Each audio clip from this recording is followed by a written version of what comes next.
Hello YouTube ಚಾನಲ್ದವರು ಎಲ್ಲರಿಗೂ ಇವತ್ತು Sunday ಇರೋದ್ರಿಂದ ನಮ್ಮ ಪಪ್ಪ ಬೆಳಗ್ಗೆ ಹೋಗಿ ಫಿಶ್ ಮತ್ತು ಚಿಕನ್ ಎರಡು ತೊಗೊಂಡ್ಬಿಟ್ಟಾರ. ನಮ್ಮ ಪಪ್ಪ ಬಿರಿಯಾನಿ ತಿನ್ನೋದು ಭಾಳ ಆಸೆ ಆಗಿತ್ತು, ಅದ್ರ ಸಲುವಾಗಿ ನಮ್ಮ ಅಣ್ಣಗೆ ಹಚ್ಚಾರ ಬಿರಿಯಾನಿ ಮಾಡೋಕೆ. ಯಾಕಂದ್ರೆ ಫಸ್ಟ್ ಡಾಬಾ ಇತ್ತು, ಅದ್ರೊಳಗೆ ಬಿರಿಯಾನಿ ಸೂಪರ್ ಮಾಡ್ತಿದ್ದ. ನೋಡ್ರಿ ಎಲ್ಲ ಸಾಮಗ್ರಿಗಳದಾವ. ನಮ್ಮ ಪಪ್ಪ ಕಡೆ ಫಿಶ್ ವಾಶ್ ಮಾಡತ್ತಿದ್ರು. ಇವತ್ತಾದರೂ ಸಂಡೇ ಇದೆ, ಇವತ್ತು ನಂಗೆ ರಜೆ, ಕೆಲಸ ರಜೆ ಅಂದ್ರೆ ಅಡುಗೆ ಮಾಡೋದ್ರಿಂದ ರಜೆ ಅಂತ ನಾನು ತಿಳ್ಕೊಂಡಿದ್ದೆ. ಅದಕ್ಕೆ ನನ್ನ ಮೇಲೆ ಒಬ್ಬರು ಫ್ರೆಂಡ್ ಇರ್ತಾರೆ, ಅವ್ರ ಜೊತೆ ಹೋಗಿ ಹರಟೆ ಹೊಡ್ಕೊತ ಕುಂತೀನಿ. ಬಟ್ ಏನು ಮಾಡೋದು, ನಾ ಬರೋತನ ಬಿರಿಯಾನಿ ರೆಸಿಪಿ ಎಲ್ಲ ಮುಗಿದಿತ್ತು. ನನಗೋಸ್ಕರ ಚಿಕನ್ ಮತ್ತು ಫಿಶ್ ಎರಡೂ ವೇಟ್ ಮಾಡತ್ತಿದ್ರು. ಬಾ ನನಗೆ ಬಾ ಮತ್ತಂದು ನಾ ಬಂದು ತೆಳಗಿಂದ ಎಲ್ಲ ರೆಡಿಯಾಗಿರ್ತೈತಿ. ನಾ ಬಂದು ಒಂದು ರೊಟ್ಟಿ ಅಷ್ಟು ಹಾಕ್ಬೇಕಂತೇಳಿ ನಾ ತಿಳ್ಕೊಂಡೀನಿ. ಬಟ್ ನಾನು ಬರುತ್ತನ ಅಂದ್ರೆ ನನಗೋಸ್ಕರ ಚಿಕನ್ ಸಾರು ಮತ್ತು ಫಿಶ್ ಸಾರು ಮಾಡ್ಲಿಕ್ಕೆ ನಿಂದಿಸ್ಬಿಟ್ಟಾರ. ಮತ್ತು ಅದಾದಮೇಲೆ ಮತ್ತು ರೊಟ್ಟಿ ಮಾಡಬೇಕು. ಏನು ಮಾಡೋದು ತಂದು ಎಲ್ಲ ಪಟ್ ಎಲ್ಲ cut ಮಾಡ್ಕೊಂಡೆಲ್ಲ ready ಮಾಡ್ಕೊಂಬಿಟ್ಟೆ.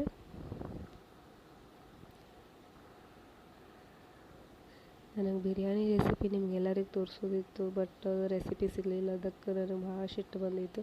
But next time ನಾನೇ ನಿಮಗೆ ಮಾಡಿ ತೋರಿಸ್ತೀನಿ. ಅದು ಈವ್ನಿಂಗ್ ಆಯಿತು, ಊಟ ಎಲ್ಲ ಮುಗಿಸಾದ್ಮೇಲೆ ನಾನು ಚಹಾ ಮಾಡಿದೆ, ನಮ್ಮ ಅಂಕಲ್ ಬಂದಿದ್ದರು.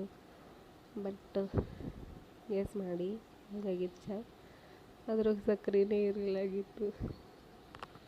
ನಮ್ಮ ಅಂಕಲ್ ಜೋಕ್ ಮಾಡಂತ ನನಗೆ ಸಿಕ್ಕಾಪಟ್ಟೆ ಕಳಿಸಿದ್ರಪ್ಪ.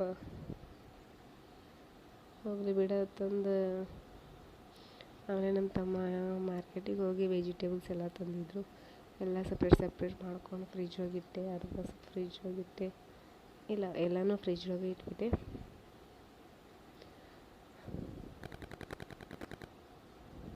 ಬಟ್ ಸ್ವಲ್ಪ ಹೊಲಸಾಗಿತ್ತು, ಎಲ್ಲ ಸ್ವಲ್ಪ ಕ್ಲೀನ್ ಮಾಡ್ಕೊಂಡು ಎಲ್ಲ ಫ್ರಿಜ್ ಒಳಗೆ ಇಟ್ಬಿಟ್ಟೆ. ಎಲ್ಲ ಸ್ವಲ್ಪ ತೆಗೆದು ನಾನು ಸಪ್ರೇಟ್ ಮಾಡಿದೆ. ಇವಂತೂ ಎಲ್ಲ ಫುಲ್ ಮಿಕ್ಸ್ ಆಗಿಬಿಟ್ಟಿದ್ದು. ಒಂದೊಂದು ಪ್ಲಾಸ್ಟಿಕ್ ಹಾಕಿ ಎಲ್ಲ ಕಟ್ಟಿ ಫ್ರಿಜ್ ಒಳಗೆ ಇಟ್ಬಿಟ್ಟೆ. ಅದನ್ನು ಹಸನ್ ಮಾಡೋಕೆ ಒಂದು ಅರ್ಧ ತಾಸು ಆಯ್ತು. ಮನೆಯೊಳಗೆ ಬೆಡ್ರೂಮ್ ಒಳಗೆ ಬಂದು ನೋಡ್ತೀನಿ, ನನಗೋಸ್ಕರ ಬಟ್ಟೆ ಒಂದು ಇಟ್ಟ. ನಮ್ಮ ತಮ್ಮ ಮ್ಯಾಲಿಂದ ಹೋಗಿ ಒಣಗಿದ ಬಟ್ಟೆ ಎಲ್ಲ ತಂದು ಬೆಡ್ರೂಮ್ ಒಳಗೆ ಹಿಂಗೆ ಒಕ್ಕಟ್ಯಾನ. ಶಿಟ್ ಹಂಗೆ ಬಂದಿತ್ತು. ಬಟ್ ಏನು ಮಾಡೋಕೆ ಬರೋಂಗಿಲ್ಲ, ಸುಮ್ಮನೆ ಮಾಡಿ